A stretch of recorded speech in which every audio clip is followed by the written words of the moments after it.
de que no haya una oportunidad de poder esclarecer debido a esta polarización que menciono. No digo que los debates sean malos, no lo digo. Desde luego que los debates, como un ejercicio intelectual, son bastante enriquecedores. Lo que digo que lamentablemente en el mundo psicológico, o se puede decir entre colegas, pues tal vez de momento todavía no estamos preparados, porque el debate es enriquecedor cuando se debaten los puntos, pero resulta bastante empobrecedor cuando se termina recurriendo a descalificaciones. Y teniendo en cuenta lo anterior, prefiero empezar por clarificar más que otro tipo de ejercicios que como he comentado.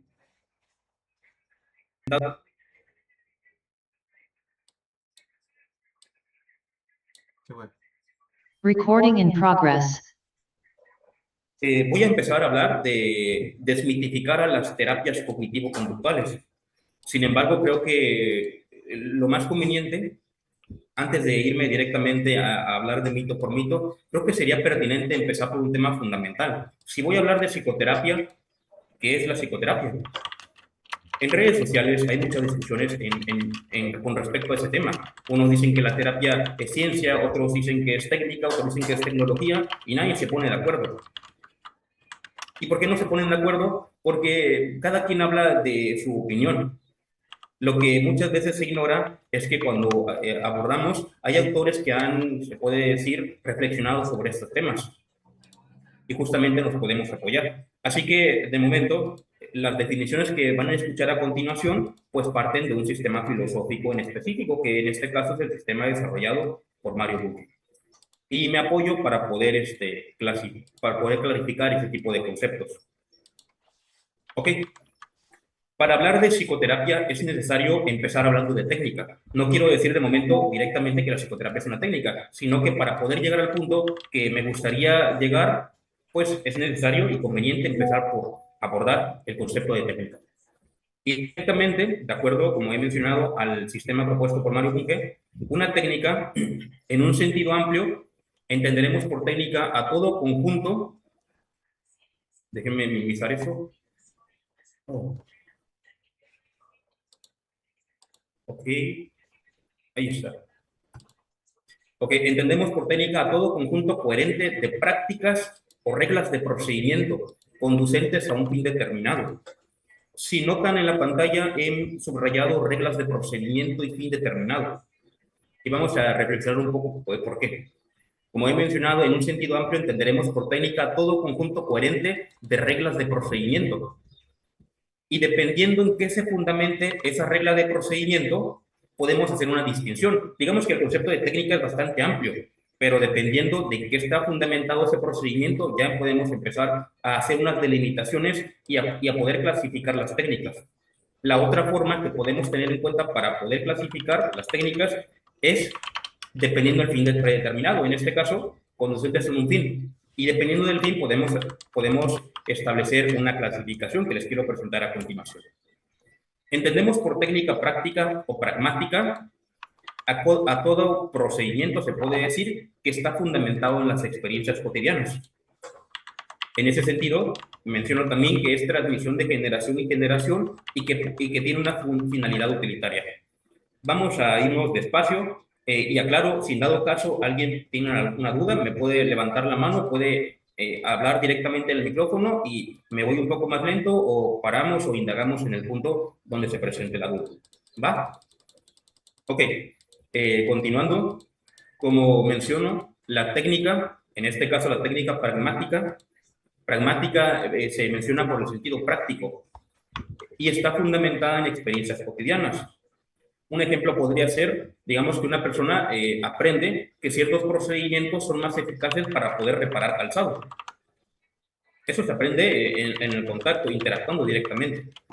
Y una vez que aprende ese procedimiento, que hay procedimientos que tienen más ventajas que en otras, se puede transmitir a otra persona. Es decir, yo le puedo transmitir mis conocimientos de padre a hijo, de abuelo a nieto. Y este tipo de técnicas se caracterizan también porque tienen una finalidad utilitaria. Es decir, su objetivo es resolver una problemática en específico. Sin embargo, hay otro tipo de técnicas que difieren a esa técnica pragmática por su fundamento, pero también por el fin. Y ahora les quiero presentar a la técnica científica o neozotécnica. A diferencia de las otras técnicas, la finalidad es predominantemente cognoscitiva. ¿A qué me refiero con esto? Que no solamente busco yo tener una utilidad, no solo busco, por ejemplo, poder reparar más eficazmente los zapatos, sino que también busco conocer más el fenómeno con el que estoy tratando. A eso me refiero con finalidad cognoscitiva. Una finalidad que también está relacionada con el conocimiento. Y por otro lado, este tipo de técnicas están fundamentadas o fundadas sobre conocimiento científico. Y agrego una frase que puede ejemplificar muy bien estos dos tipos de técnicas. Por un lado, la técnica práctica está más relacionada con una función utilitaria, que es simplemente resolver. Es decir, lo único que me importa en este caso es que funcione. ¿Por qué? No lo sé. Solamente me resuelve un problema y eso es genial para mí. Sin embargo, el otro tipo de técnica científica, al estar fundamentada sobre conocimiento científico, no solamente importa que funcione, sino por qué funciona lo que funciona. Teniendo en cuenta lo anterior y como he comentado, están fundamentadas en conocimiento científico, eso lleva implícitamente que la ciencia o que la técnica, para que sea fundamentada científicamente, se requiere previamente de una teoría científica de por medio. Es decir, no puede haber técnica sin teoría, en este caso técnica científica. Para yo, por ejemplo, poder tener cierto control sobre los electrones, primero requiero que la ciencia física haya desarrollado ciertas teorías que me permitirán posteriormente desarrollar una aplicación tecnológica.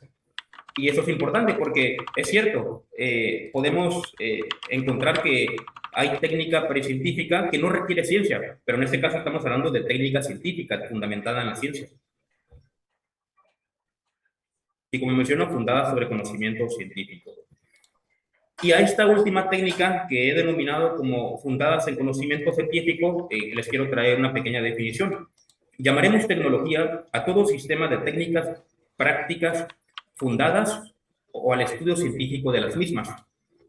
Evidentemente, esas tecnologías, que ahora vamos a llamar como tecnologías, también tienen la finalidad de resolver ciertos problemas prácticos, pero no se limitan a esto. Como he mencionado, no solamente es que funciona, sino por qué funciona lo que funciona. Y básicamente ese es el concepto que vamos a emplear como tecnología, un sistema de prácticas fundadas o el estudio de estas mismas, distinguiéndolas así de la técnica secas o de la técnica precientífica. Entonces, la distinción principal es la finalidad y que esas están fundadas en conocimiento científico, ya sea en alguna teoría de algún campo de investigación. Y entre las tecnologías contemporáneas, es decir, las fundadas en ciencia, tenemos algunos ejemplos, como la tecnología física. Un ejemplo podría ser las ingenierías. Tenemos también la tecnología biológica, como por ejemplo la medicina, la farmacología, tecnología social también, ingeniería social, por ejemplo. Y al punto al que yo quiero llegar, tecnología psicológica. Y dentro de la tecnología psicológica vamos a englobar a la psicoterapia. Eso es importante. La psicoterapia no es completamente toda la tecnología psicológica, pero sí es perteneciente a la tecnología psicológica. ¿Ok? Y una vez introducidos estos temas, ya vamos a empezar directamente a abordar algunos puntos directamente con el objetivo del temario. Sin embargo, antes de pasar, me gustaría comentar que entiendo por psicoterapia, cada vez que yo menciono la psicoterapia, debe entenderse que hablo concibiéndola como una tecnología, es decir, como una aplicación y que tiene cierta teoría psicológica. Y esa teoría no es una teoría vaga, sino es una teoría que ha sido contrastada por el examen de los hechos. Es decir, esa teoría tiene respaldo y ha sido contrastada ya sea directa o indirectamente. Evidentemente, si yo doy esta definición, pues para nada, por ejemplo, las constelaciones voy a considerarla como una psicoterapia. Consideraría una psicoterapia como, por ejemplo, a la psicoterapia sistémica, a la psicoterapia cognitiva, a la psicoterapia conductual. Y también existe la posibilidad de que haya, se puede decir, relaciones, que se establezcan relaciones y pueda haber también que haya tecnología que se combine, es decir, por ejemplo, en el caso de las terapias cognitivo-conductual, que ya llegaremos a hablar en otro momento de eso. Pero bueno, el primer mito surge precisamente de esta distinción que estoy haciendo, que dice las psicoterapias fundadas en ciencia no pueden abordar aspectos importantes del ser humano. ¿Por qué digo que surge precisamente de esto?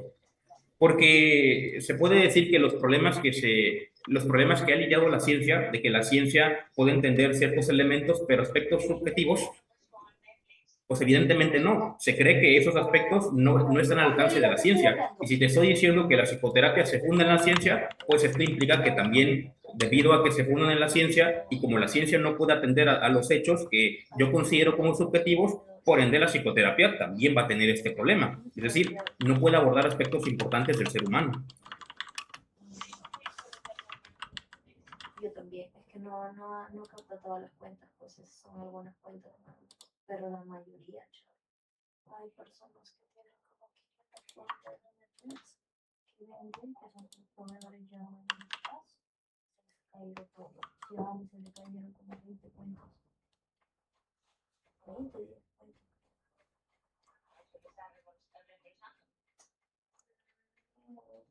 Algunos ya lo esperaba.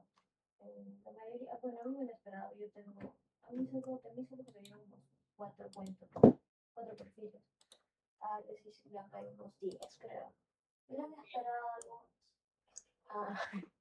Algunos me han esperado, otros sí me han dicho dando reembolso. Pero ahorita está más caro. Como no hay, está caro. Entonces, Alex, si se ya se estabilizó, parece que sí. O sea, ha perdido, pero va a recuperar.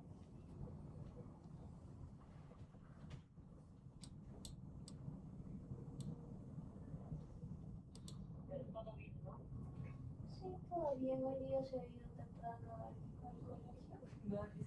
Preparado. Perdón, parece que hubo un problema, no sé, me sacaron de la sala. Discúlpame, Guillermo, puedes continuar, fue un problema mío. Van a disculpar todos, puedes continuar. Perdón por ese ruido. Ok, no pasa nada, de todos modos todavía tenemos buen tiempo. Voy a proseguir entonces, nada más déjenme volver a compartir pantalla.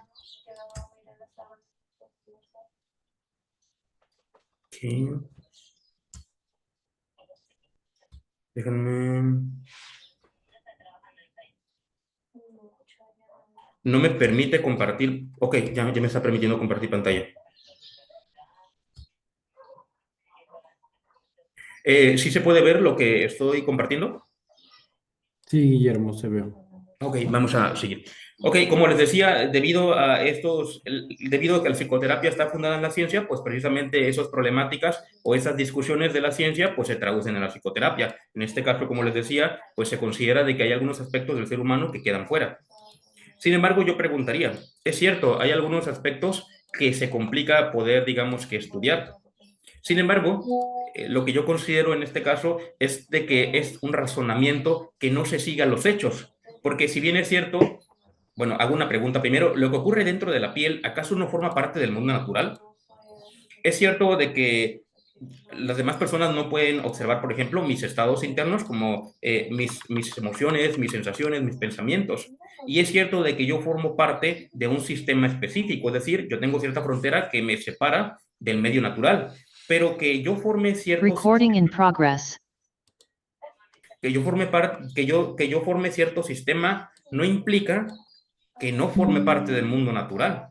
A esto me refiero con que es un error de razonamiento. No dejo de ser parte del mundo natural a pesar de que yo yo tengo un sistema, porque mi organismo sí lo constituye.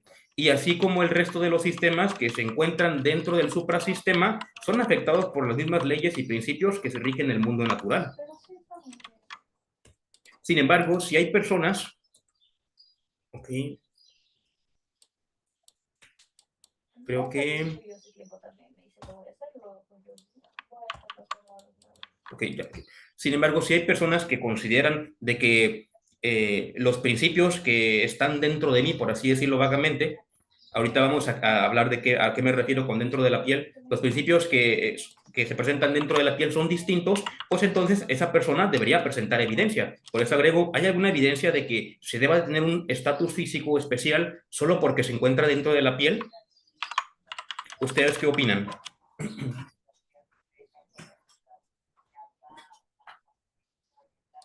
Ok.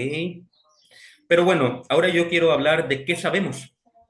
Lo que sabemos es que, bueno, ya desde un punto de vista científico, porque también la evidencia puede tener, puede decir algo al respecto y nos puede venir a aclarar un poco, es que lo que ocurre dentro de la piel, y ya voy a empezar hablando de qué es dentro de la piel, pues justamente haciendo referencia a ciertos eventos de los que solo la persona puede constatarlo, o sea, solo la persona a la que le pasa.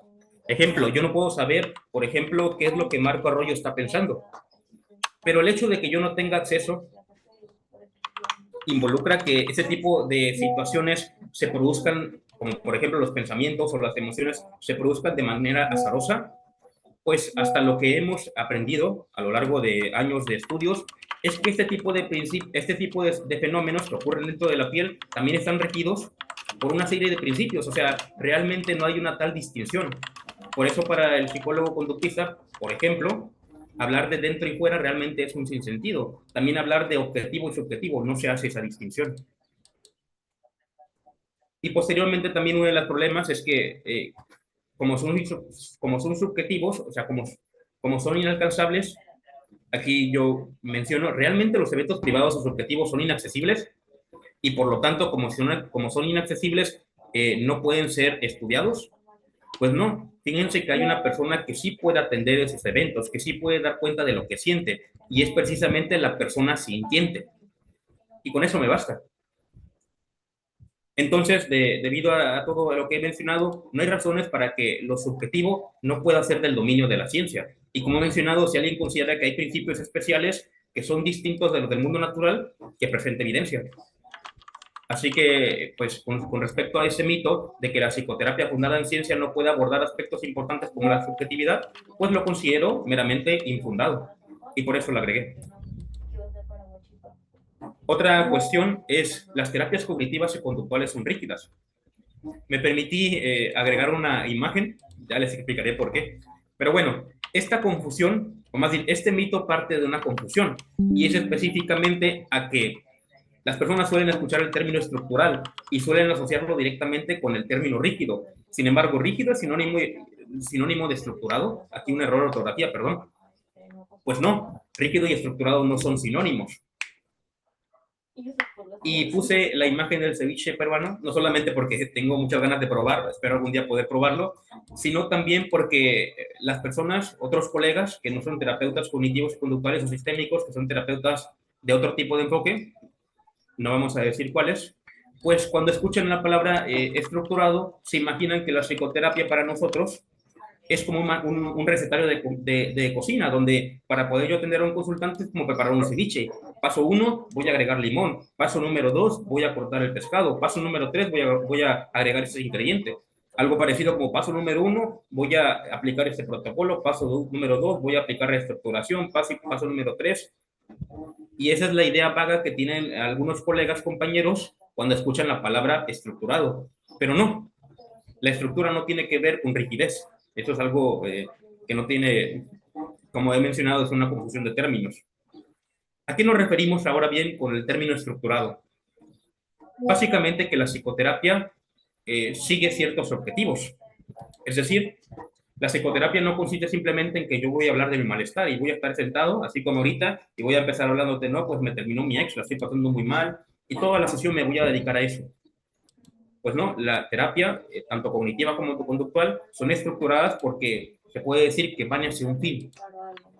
Sin embargo, el que yo vaya hacia un fin no involucra, como menciono en la imagen, viajando de Lima a Cusco, se puede observar, no involucra que yo tenga que seguir ciertos pasos rígidamente. Porque, por ejemplo, si es cierto, yo voy a un objetivo específico, que estipulé con el consultante, eso es importante también, los objetivos no los dictamina el psicólogo conductual ni el cognitivo, sino que se establecen de manera colaborativa. Pero en este caso, El que yo siga un fin, yo puedo utilizar, por ejemplo, cierto transporte. No necesariamente tengo que utilizar, por ejemplo, avión. Puedo utilizar también autobús o puedo utilizar metro. Adicionalmente, tampoco involucra que en algunos momentos retroceda, así como pasa en la psicoterapia. Puede que en algunos momentos me vaya para atrás. Pero también puede ser que a pesar de que yo voy a un sitio, puedo elegir un camino 1 o un camino 2 o un camino 3. Realmente puedo elegir muchos caminos, dependiendo de qué, de las necesidades de cada consultante. También me puedo ir se puede decir, a un paso rápido, pero también me puedo ir un poco más lento. Incluso en algún momento me voy rápido y en otros momentos me voy lento. Es decir, estructurado no es sinónimo de rígido. Estructurado puede ser completamente flexible. Ok, en el número 3, por buscar la efectividad, los consultantes son ajustados al modelo. Ese no sé si lo han visto porque es uno de los mitos que se puede decir que más se presentan específicamente. No quiero mencionar nombres, pero sí, una de las críticas de algunos colegas psicoanalistas es precisamente, bueno, si alguno me sigue en redes, verá que en este último mes, pues, estuve atendiendo mucho esa situación de que algunos colegas psicoanalistas, pues, hacen videos y critican a la terapia cognitiva y también a la conductual porque supuestamente forzan al cliente, forzan su experiencia y la adaptan al modelo para que encaje. De ahí adopté este mito porque me parece que es relevante hablarlo. Y creo que la idea que tienen los colegas, compañeros, es precisamente muy parecida al mito de Procusto. Y me gustaría compartírselos. Procusto ofrecía hospitalidad a los viajeros que pasaban por su hogar. Los invitaba a dormir en una cama de hierro que siempre tenía el tamaño perfecto, aparentemente. El problema radicaba en que si un huésped era más alto que la cama, Procusto le cortaba las extremidades para ajustarlo a la medida exacta. Si por el contrario era demasiado pequeño, lo estiraba hasta que llenara el espacio. Es decir, lo que hacía Procusto le daba igual las necesidades del invitado. Lo que le importaba es que se adaptara al tamaño de la cama. La cama no era perfecta en el sentido de que forzaba las necesidades de las personas. Y justamente algo muy parecido se cree de las terapias cognitivo y conductuales, que el terapeuta forza la experiencia del consultante y lo adapta al modelo de intervención. Sin embargo, yo les voy a decir en este punto de que no es posible. Un terapeuta no podría hacer eso. Y menciono cómo se evita cortar y estirar las piernas. ¿Cómo puedo evitar caer en el mismo problema o en el mismo crimen de Procusto? Porque es cierto, no puedo decir de que no llegue a pasar. Sin embargo, un terapeuta formado debidamente, pues evidentemente evitará cortar y estirar piernas. Pero ¿cómo se evita? Por medio de la conceptualización del caso. ¿Y qué es la conceptualización del caso? Se puede decir que es un trabajo colaborativo en el que tanto terapeuta como consultante trabajan en un fin común. He elegido una imagen que es un crisol de laboratorio. Básicamente ese crisol es utilizado para poder hacer combinaciones, es decir, ciertos elementos o mezclas se combinan para formar un nuevo compuesto. Pero bueno, entonces, ¿cómo evito cortar piernas? Si bien es cierto, fundamentada, en este caso, en la psicoterapia se toma en cuenta para poder atender cierta situación, cierto consultante en específico. Y lo que se hace, lo que se vierte en este crisol, perdón, es primero introducir cierta teoría, porque como he mencionado, toda psicoterapia parte de cierta teoría, así que introducimos teoría. Pero no solamente introducimos teoría, sino que también introducimos todas las investigaciones que se han desarrollado en torno a la situación que voy a atender. Por ejemplo, todas las investigaciones que han desarrollado psicólogos aplicados en torno a la ansiedad. Ok, ya tenemos dos elementos. Primero, la teoría, por ejemplo, la teoría cognitiva, la teoría conductual, y tenemos las investigaciones en torno a esas intervenciones. Pero adicionalmente nos falta un ingrediente que resulta fundamental y precisamente va a evitar que yo le corte y estire las piernas, que es la experiencia del cliente. Ok, entonces ya tengo tres elementos importantes: experiencia del cliente, investigación y teoría. Pero para que los elementos se puedan combinar, como se hace en laboratorio, es necesario se puede decir una situación en particular, y es que yo pueda tener fuego para que combine esos elementos, para que rompa los enlaces y puedan combinarse. En este caso, ese fuego que permite que se forme un nuevo compuesto, lo constituye el trabajo colaborativo terapeuta-consultante.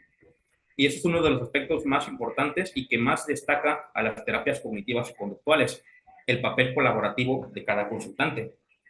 Y adicionalmente, el papel activo. Es decir, este papel no solamente se lleva a cabo en el establecimiento de los objetivos, incluso llegará el momento en donde el propio consultante nos ayude directamente a guiar la intervención.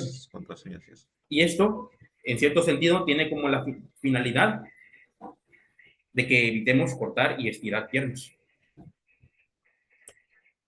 Ok, tengo otro mito. Dice, las terapias cognitivas y conductuales solo tratan el síntoma, no van a la raíz.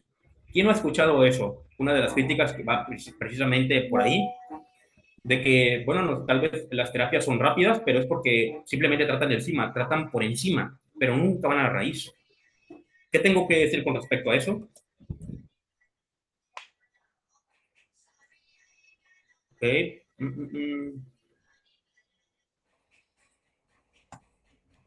Lo que tengo que decir, ¿acaso hablamos en los mismos términos? Síntoma, ¿qué es eso? Hay algo que se ha pasado por alto por parte de los compañeros que critican a ese tipo de intervenciones. Estamos hablando de los mismos términos, eso es importante. Como he mencionado al inicio, cada psicoterapia parte de determinada teoría. Entonces, se está asumiendo incorrectamente que desde mi teoría yo también voy a hablar de síntomas, porque yo también supuestamente debo de estar partiendo de la misma teoría de la que está partiendo el compañero que me está criticando. Pero como he mencionado, ¿partimos de la misma teoría?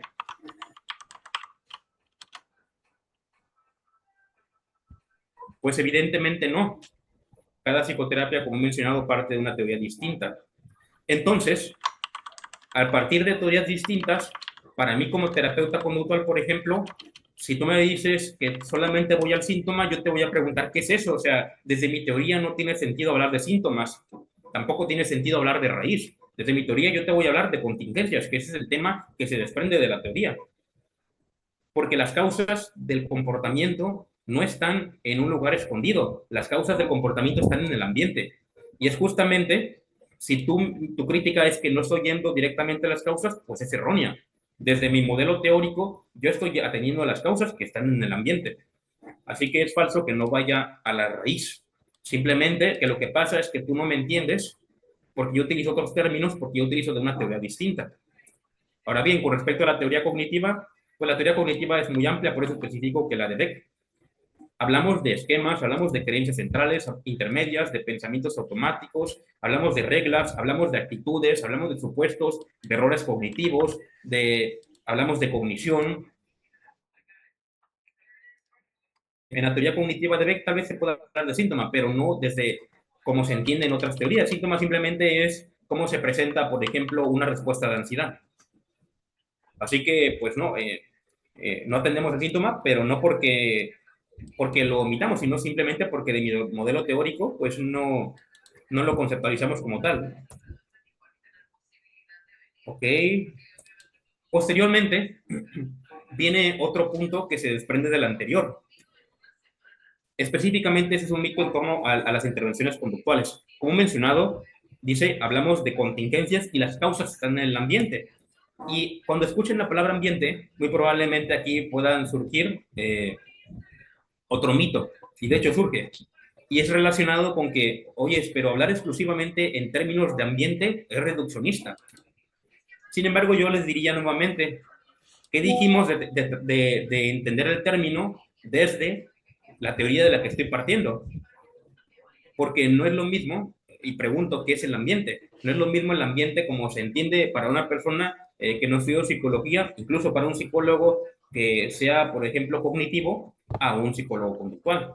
Así que si me vas a criticar por utilizar el término ambiente de reduccionista, primero date la tarea de entender qué es ambiente. Y ahora bien, ¿qué es el ambiente para los terapeutas conductuales? Desde un punto de vista cotidiano, incluso desde otros enfoques, por así decirlos, el ambiente es visto como lo externo, como lo exterior, como lo que está fuera del individuo.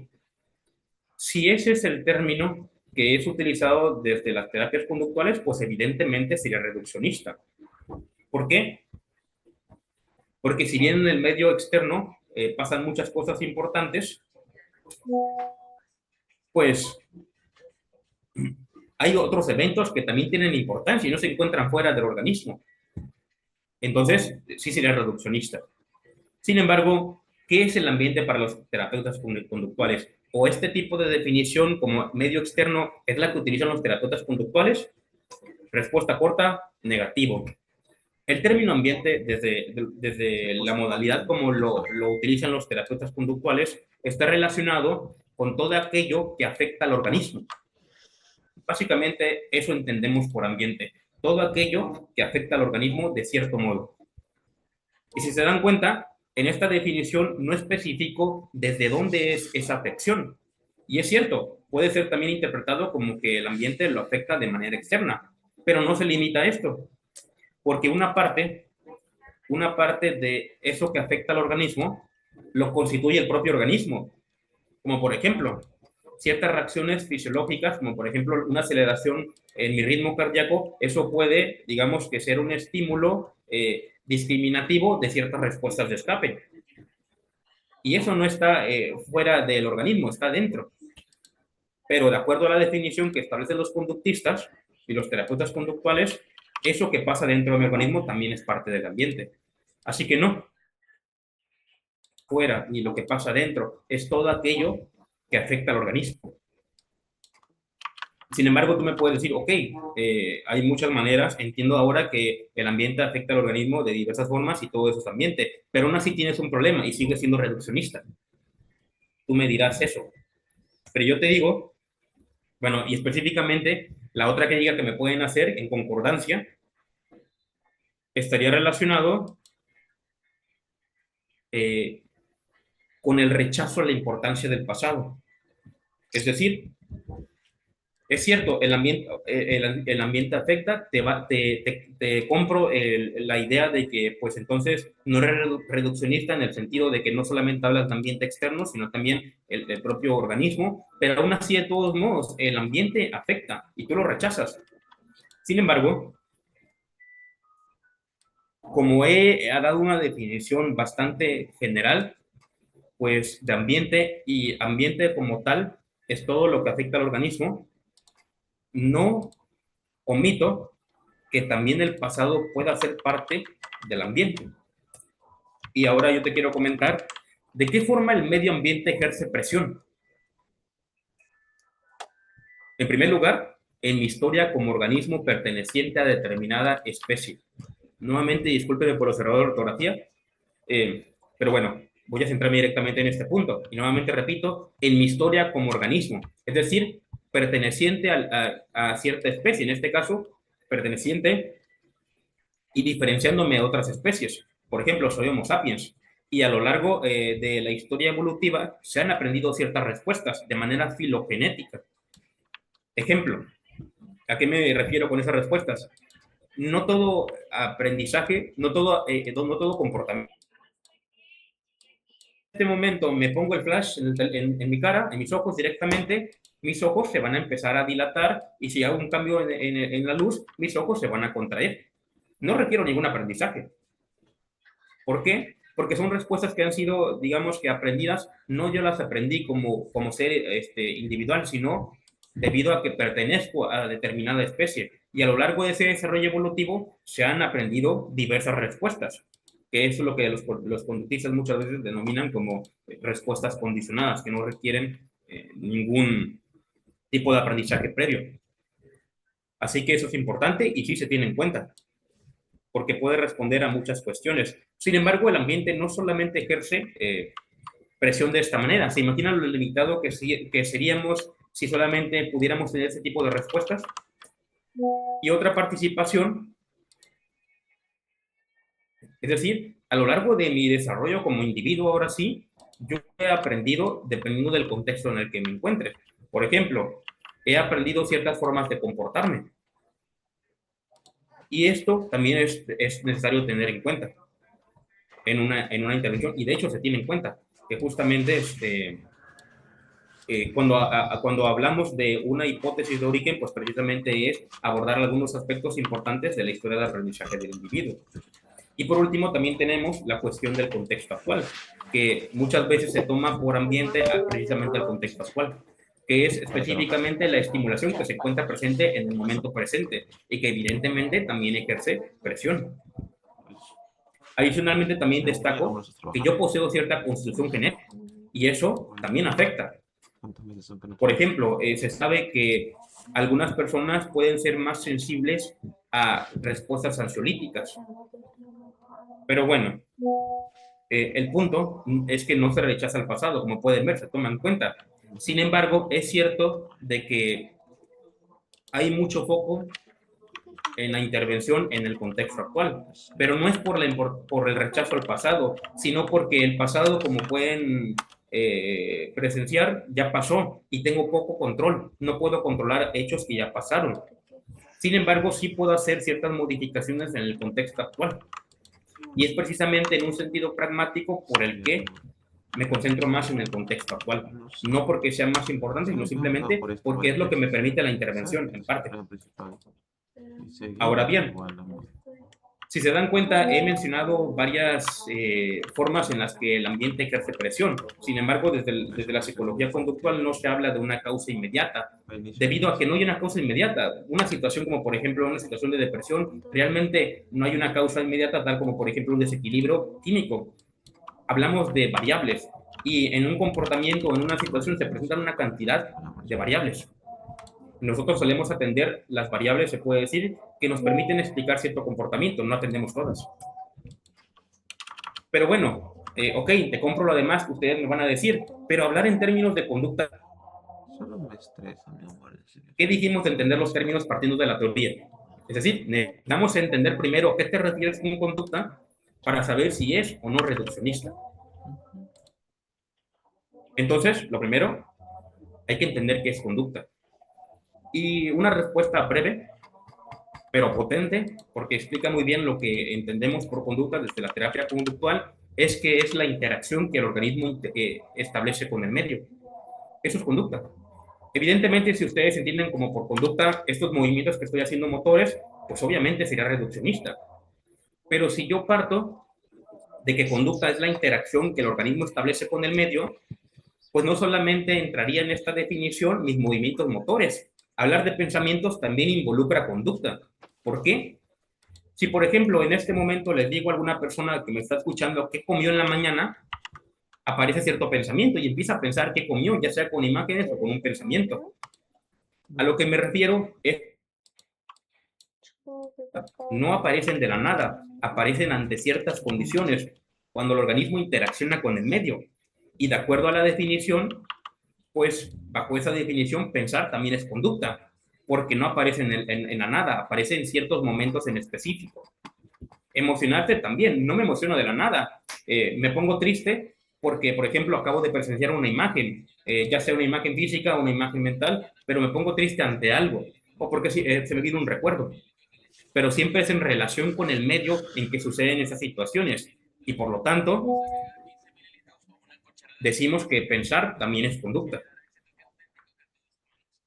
Hay demasiados mitos, hay una cantidad de mitos tremendos en redes sociales. Sin embargo, por cuestiones de tiempo, tuve que recordar bastantes y me hubiera gustado profundizar, pero ya será tal vez en otra ocasión. Sin embargo, antes de acabar, me gustaría hacer una pequeña advertencia.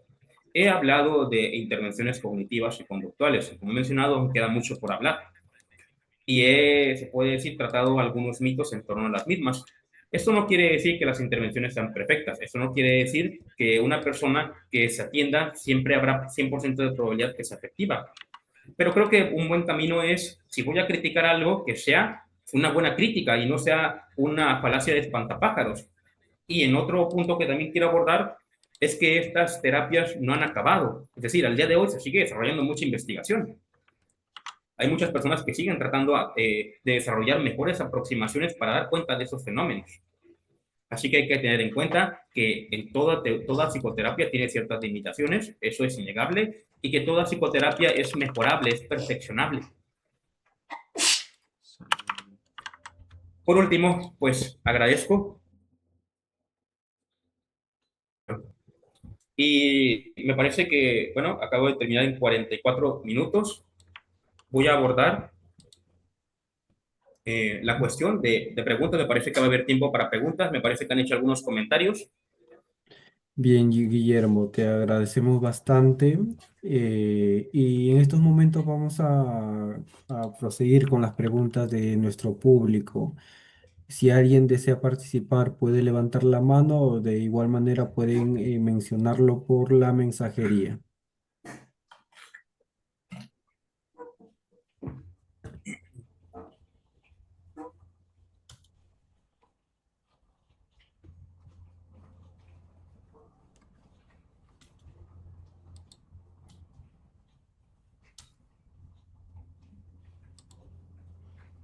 Un placer, Marisela.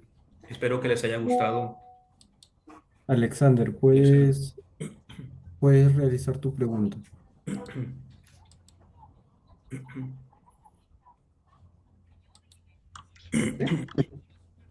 Hola, buenas noches, Guillermo. Hola, ¿qué Está tal, bastante Alexander? interesante lo que nos has dicho. O sea, ha sido como que un resumen bastante rápido y bastante fundamental de todo lo que son cosas que se dice de conductismo, bueno, algunas equivocadas, algunas un poco más alejadas.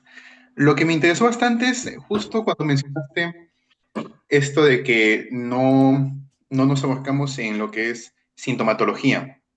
Había visto algo parecido en la universidad que, pucha, muchos profesores decían el hecho de que si bien el conductismo servía para reducir síntomas, para reducir el miedo, no se centraba en lo que son los traumas o no se centraba en lo que eran el inconsciente, entonces era como que muy deficitario, simplemente era por encima. Y pucha, me aclaraste bastante eso, pero también hay otras situaciones en las cuales el hecho de que, creo que el propio Faisán en una de sus publicaciones decía que muchas veces hablamos dos idiomas, el cognitivista y el conductista. Entonces, en tu experiencia ha habido otras situaciones en las cuales has notado que, pucha, el problema más que todo es el del lenguaje o de el modo de expresarnos o de... Ay, mi gato está metiendo en el modo de expresarnos o el modo en cuales nos comunicamos, más que el fenómeno que estudiamos. Es un buen comentario el que me haces, Alexander, y porque justamente es lo que estoy haciendo en redes sociales. Bueno, si me siguen, se han dado cuenta de que últimamente ya no es tanto la discusión con psicoanalistas o con terapeutas gestálticos, sino es entre los mismos conductistas o entre los mismos psicólogos cognitivos, por ejemplo, en este caso. Y hay un problema de que, como menciono, hay una polarización enorme. Y el problema es de que hay una serie de descalificativos de un lado a otro. Y sí, en cierto sentido, no quiere decir que todos los problemas, por ejemplo, que hay en el cognitivismo, sean por una cuestión de lenguaje. En este caso, es cierto, algunos problemas sí son por una cuestión de lenguaje, pero otros no. El problema es que no se pueden abordar si primero no me dio la tarea de entender los términos. Una vez que ya puedo entender lo que está diciendo el otro amigo, pues ya voy a poder determinar si realmente es un problema o no. A esto me refiero de que es necesario que hagamos un análisis de los elementos que se presentan en cada modelo. Y incluso puede pasar de que una vez que haga un análisis me dé cuenta de que puede ser de que el modelo de la otra persona o del otro tipo de intervención o el programa de investigación pueda tener algunos aspectos mejores que mi propio programa. ¿Sí me explico? Pero todo empieza primero, sí, es cierto, por empezar a analizar elemento por elemento que compone a un marco conceptual, como por ejemplo en este caso, marco conceptual es el marco conductista o el marco cognitivista. Y una vez que puedo analizar esos elementos, pues puedo hacer las comparaciones. Incluso lo que estoy trabajando ahorita actualmente, haciendo una reflexión, es analizando los componentes tanto del cognitivismo como del conductismo, para ver si es posible poder establecer, digamos que un enfoque pluralista. Evidentemente, esto no garantiza de que sí a primeras, pero puede ser de que simplemente tenga que hacer algunas modificaciones. El problema en este caso se puede decir que no se termina comprendiendo y se hacen acusaciones de un lado y del otro. Por ejemplo, los conductistas muchas veces dicen ellos que hablar en términos de mentalismo involucra hablar del dualismo. Sin embargo, un abordaje a lo que es el dualismo desde la filosofía de la mente permitiría darnos cuenta de que los conductistas están hablando te puede decir, de una forma que en filosofía de la mente pues no se aborda. Gracias, Guillermo. Una pregunta más, si es que se me permite. Justo el título creo que era hablando de terapia cognitivo-conductual. Al final, ¿qué tipo de terapias son? Porque como son dos paradigmas diferentes, o sea, lo cognitivo va más hacia lo dualista y lo conductual hacia lo monista. ¿Ok? ¿Cómo se puede ver esa parte? Justamente uno de los mitos que ya será para otra ocasión está relacionado con que el cognitivismo es dualista. Pero no, el cognitivismo no es dualista, es también materialista. Me parece que hay un poco de interferencia. ¿Sí me pueden escuchar? Sí, Guillermo, se te escucha Ok, perfectamente. perdón. En este caso, como he mencionado, algunos psicólogos sí han visto la posibilidad de establecer, se puede decir, un trabajo colaborativo. Y esos psicólogos han establecido esa posibilidad al poder interactuar, por ejemplo, el programa de investigación, el marco conceptual conductista con el cognitivista. Y de ahí surge, por ejemplo, un abordaje cognitivo-conductual. Sin embargo, eso es importante, es lo que quiero mencionar. Bueno, tengo pensado porque voy a dar una plática de terapias cognitivo-conductual. En este caso, cuando se habla de terapia cognitivo-conductual, muchas veces se suele creer que yo estoy hablando de una combinación de conductismo con cognitivismo, pero no. Realmente lo único que estoy haciendo es partir de cierta teoría, muchas veces es conductual, muchas veces es cognitiva. No he visto hasta el momento que haya una combinación entre conductismo y cognitivismo. Simplemente, por ejemplo, cuando se habla de modelo cognitivo-conductual, se habla de la teoría estándar de Beck y todo el abordaje es meramente de la teoría cognitiva. Se utiliza el término conductual simplemente porque se utilizan, digamos que algunos procedimientos conductuales, pero solo por eso. Realmente no hay una combinación. Sin embargo, también hay otro tipo de terapia cognitivo-conductual donde usan una teoría contextual u una lógica conductual. ¿Sí me explico? Bien, Guillermo. Sí, bastante claro. Si habría alguna pregunta más de nuestro público que quisiera hacerle a nuestro ponente del día de hoy, es bienvenido.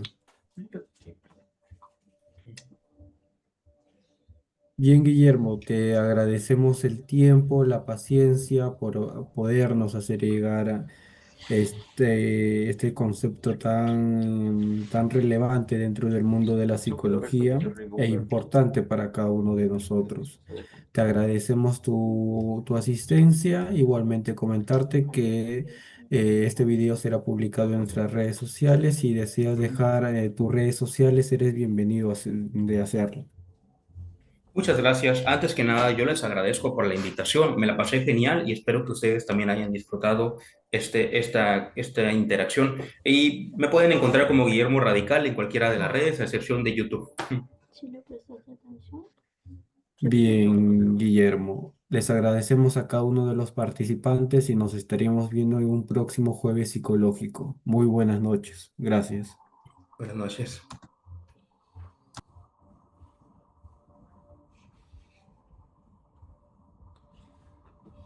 Estoy viendo lo que hace.